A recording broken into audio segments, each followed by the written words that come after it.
But विश्वास अचल निज धर्मा, बट विश्वास अचल निज धर्मा, और तीर्थ राज प्रयाग सुकर्मा।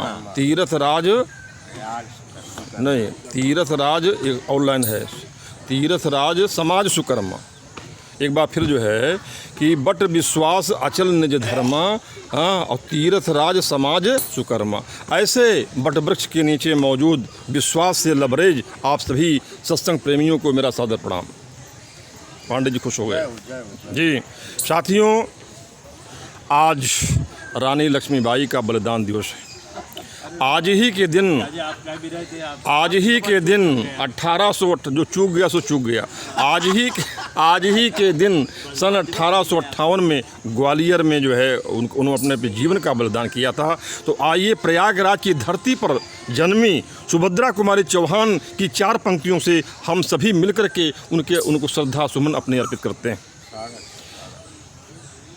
इनकी गाथा छोड़ चले हम, जायसवाल जी साथ दीजिएगा। इनकी गाथा छोड़ चले हम झांसी के मैदानों में, जहां खड़ी थी लक्ष्मीबाई मर्द बनी मर्दानों में। और लेफ्टिनेंट वाकर आ पहुंचा, लेफ्टिनेंट वाकर आ पहुंचा, आगे बढ़ा जवानों में। फिर क्या, रानी ने तलवार खींच ली, हुआ युद्ध या हुआ द्वंद आसमानों में। जख्मी होकर वाकर भागा, जख्मी होकर वाकर भागा, अजब उसे हैरानी थी, बुंदेले हर बोलों के मुँह हमने सुनी कहानी थी, खूब लड़ी मर्दानी वो तो झांसी वाली रानी थी। ऐसे रानी लक्ष्मीबाई के चरणों में सशत नमन। Thank you. आइए अपने प्रोग्राम पर आते हैं। साथियों, तुलसीदास जी ने जो है रामचरितमानस में सिर्फ अपने आराध्य सीता और राम के चरित्र को ही उकेरा है, और भरत का भी उसमें आता है, ठीक है।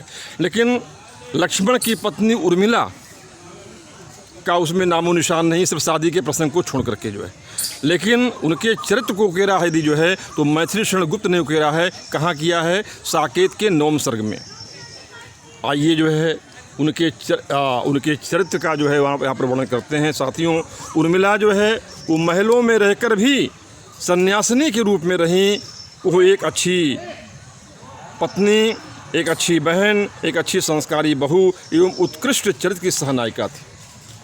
अगर सीता जी ने कहा है कि प्रभा जाई कहाँ भानु बिहाई, कहाँ चंद्रिका चंद तजु जाई, जहाँ लगी नाथ नेह अरुणाते, पिय बिनुती यहीं तर न्यूते ताते। तो ये बात जो है उर्मिला के लिए भी लागू होती है।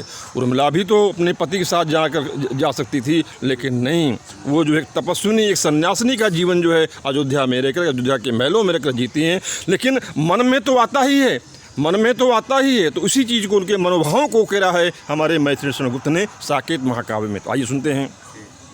अरे यही आता है इस मन में, यही आता है इस मन में, अरे छोड़ धाम धन जाकर मैं भी रहूं उसी वन में। यही आता है इस मन में, यही आता है इस मन में, छोड़ धाम धन जाकर मैं भी रहूं उसी वन में।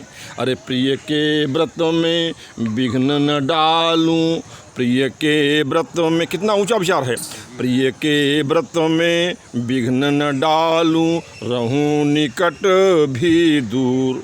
व्यथा रहे पर साथ साथ हो समाधान भरपूर। अरे हर्ष डूबा हो रोदन में, अरे हर्ष डूबा हो रोदन में, यही आता है इस मन में। अरे बीच बीच में उन्हें देख लूं, बीच बीच में उन्हें देख लूं, मैं झुरमुट की ओट। बीच बीच में उन्हें देख लूं, मैं झुरमुट की ओट।